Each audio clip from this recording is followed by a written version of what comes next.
I want to do these questions, and then I will do B-roll. So like so the just jumping and yeah. So my name's Michael, I'm 29 and I'm a sales rep. Yeah, so I grew up in East Fremantle. I'm a south of the river boy, so don't like heading north of the river too much. But yeah, grew up in East Fremantle. Then when my parents broke up when I was in year 9, and I moved around a little bit from there between a bit of Rossmoyne, and then moved out of home when I was 18, and again just kind of moved in share houses, and then moved in with my wife, and then we built a house in Coburn. So my wife Cass, I met her when I was 21. I actually met her at the court, so funnily enough. So we both had friends who were gay. I was going with her to the court, and then she was going with one of her friends, and then yeah, I was pretty drunk and she was dead sober, and I was just going around and doing my thing. And I actually don't remember meeting her at all, but she says I came up to her and I was like, hey. I was like all suited up in like a suit and tie and stuff like that, and yeah, so met her, and then we've been together, got married last year. Yeah, she's a school teacher, a primary school teacher. About to become a dad, so due in January. Really excited about that actually. So I think it's the right time, genuine COVID baby. So we just had a lot of spare time on our hands, so we'd been thinking about trying for a little while. So and kind of got it first time, which is good. So I'm a big sports fan. So big into footy, basketball, cricket. So I play footy down at Melville Rams. I don't play cricket anymore, mainly just because it's really kind of hard, because I coach as well, so I like having my weekends free during the summer now, so I can do stuff with Cass, and we'd like to go to the beach and go kayaking and stand-up paddleboarding and going for hikes and stuff. Obviously not at the moment because she's pregnant, but yeah, so a lot of sport and just kind of always outdoors. So and if I'm not outdoors, I'm just at home watching movies. So I'm very stop and go. So I'm either doing something really active or I'm just doing nothing basically. I'm a massive Indiana Jones fan. Yeah, so yeah, all those three. There's not a fourth Indiana Jones. We'll forget about that one. So how would your friends describe you?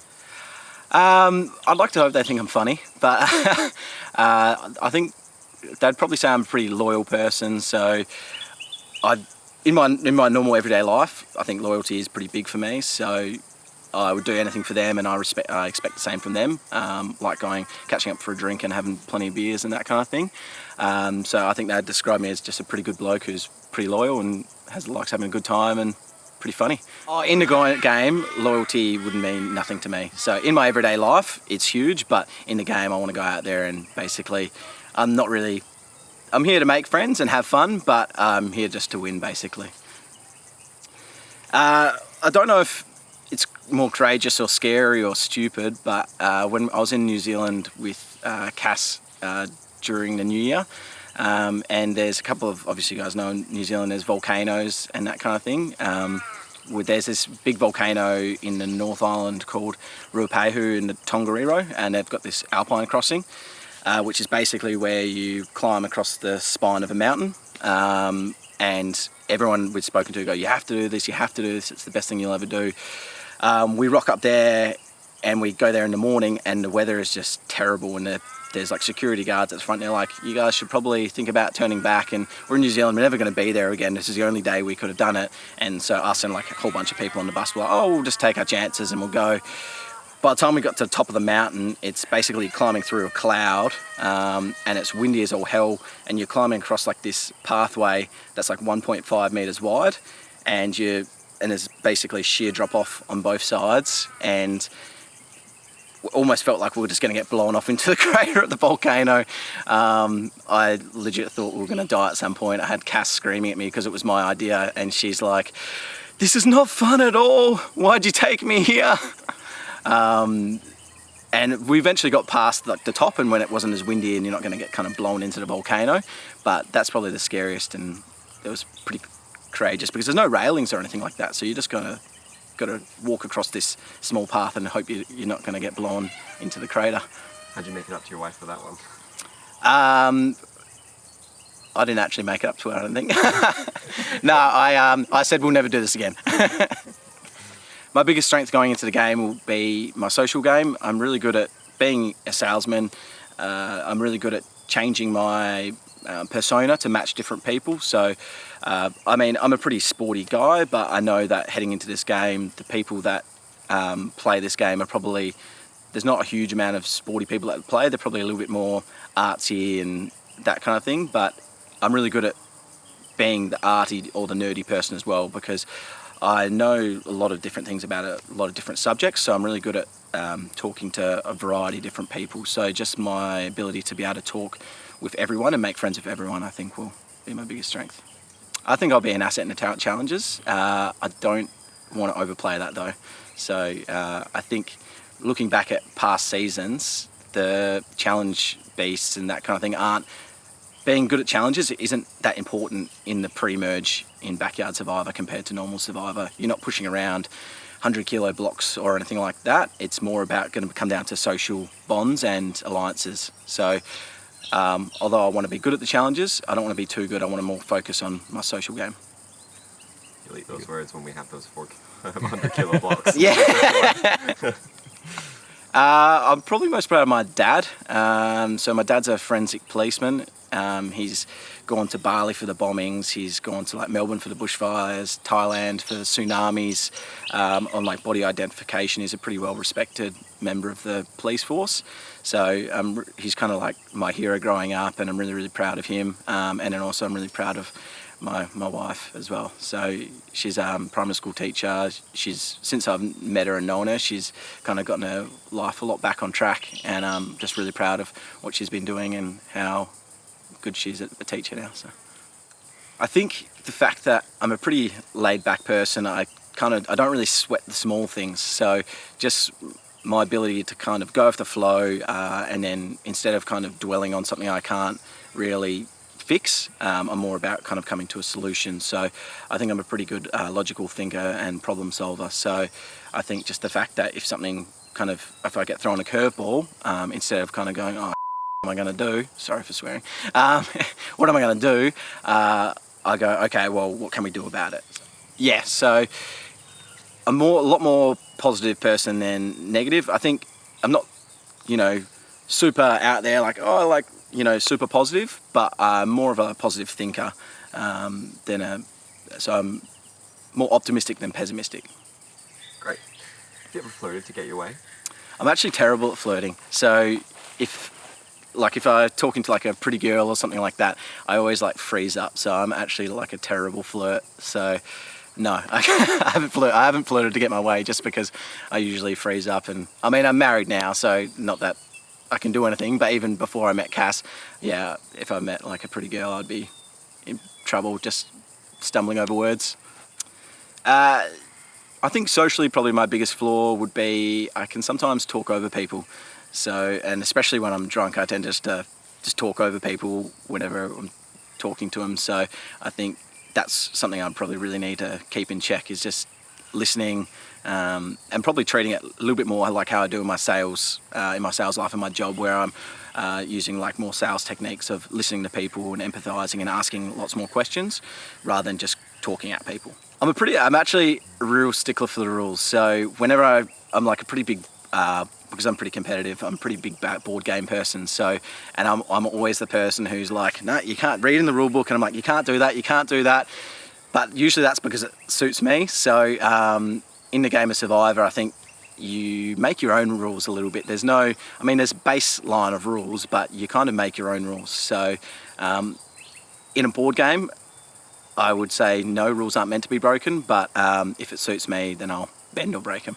Right. What would you say to someone who's upset by the way that you play the game? Just tell them to toughen up a little bit. I think it's a game of Survivor that over 2 days. I don't think I'd be too worried if someone's too unhappy. I think I'd just tell them, sorry that you feel that way, but it's a game.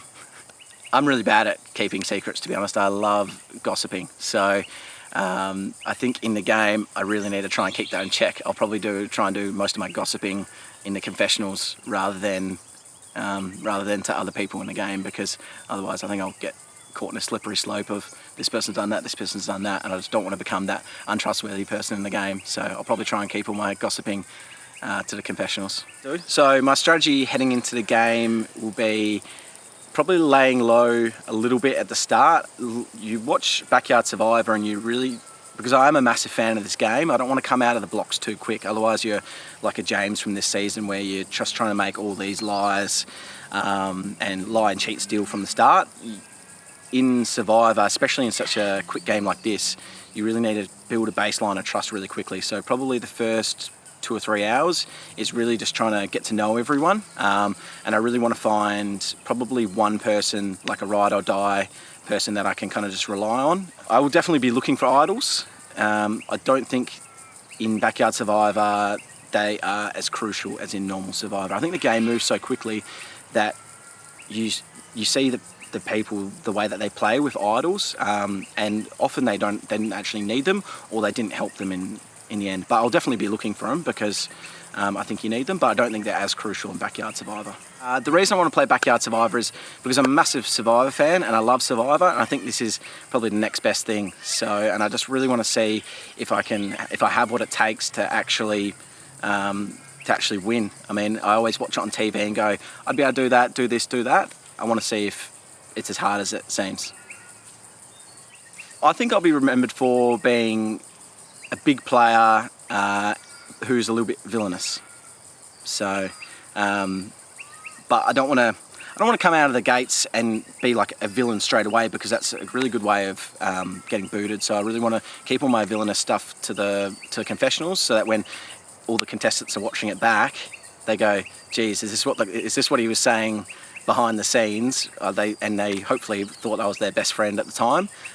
So yeah, and I just want to lie, cheat, and steal. And I think when people look at me and they go, "Oh yeah, he's got the top knot. He's wearing a party shirt. He's a bit of like a lad, like golden boy." But I'm more than that. I can talk to people about, I've studied photography. I love watching like Marvel movies. I love a lot of like these kind of other things. That's probably more of the game side that I'm going to play into, because I don't.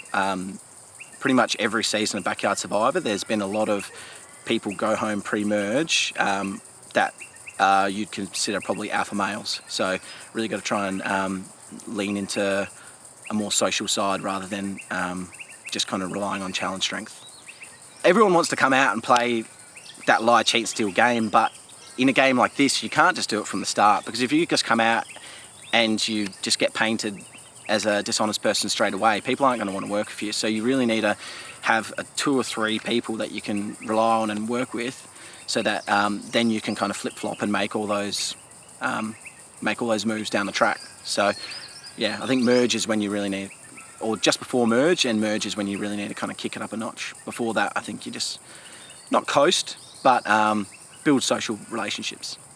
Biggest regret in life, I think my biggest regret in life would probably be finishing high school, to be honest. I think that if I had my time over again, I think I'd probably just leave after year 10 and do a trade. So, because I didn't do, it was TE at that point. It was kind of, year 11 and 12 was kind of useless. I would have just rather do a trade and then maybe I could have like a plumbing business or something like that. So, I think I've probably got something to prove to myself more than anyone else. I really kind of just want to see how I'd go. So yeah, I think I've got something to prove to myself.